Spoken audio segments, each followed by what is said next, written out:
Ciao amici, in questo viaggio vi porteremo in Sardegna per scoprire le storie di queste pietre giganti. Si racconta che antichi uomini trasformati in pietra da un castigo divino ed eterno in creature gigantesche che abitano luoghi impervi e silenziosi. Piccole fate che popolano i costoni delle montagne e sono capaci di tessere trame dorate. Sono storie, leggende e racconti popolari nati per dare un nome a quel che ancora non si conosceva e che forse non si conoscerà mai del tutto.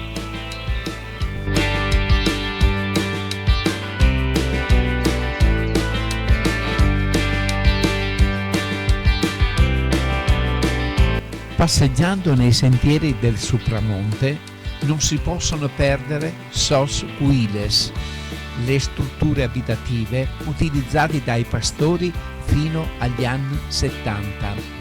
In italiano vile sono in sostanza capanne di pietra in calcare o in basalto con tetto conico di ginepro e frasche.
Ci spostiamo dalla montagna al mare.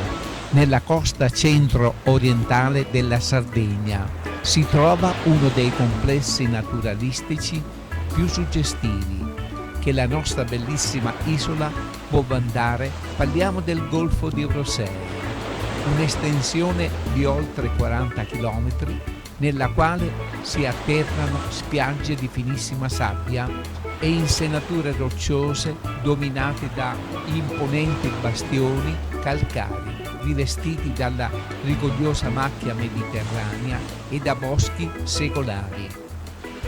Una panoramica mozzafiato nel quale il verde e la vegetazione fa da contrasto con l'azzurro cristallino delle acque sottostanti in un quadro di rara bellezza.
Qui ci troviamo a Cala Bonone. Mauro, il comandante della motonave Don Vincenzo, ci ha invitati a fare una crociera sul golfo di Rosei.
Questo litorale del Golfo di Rosei è composto da rinomati gioielli naturali come Cala Colorizè, Cala Luna e Cala Mariolo, ma anche luoghi meno conosciuti e totalmente incontaminati come Cala dei Gabbiani e Cala Pedrola, rimasti per secoli inaccessibili via terra. Un mosaico di paesaggi stupendi nel quale si inseriscono anche le grotte del Figo e del Bue Marino, dove un tempo si rifugiavano le simpaticissime foche monache.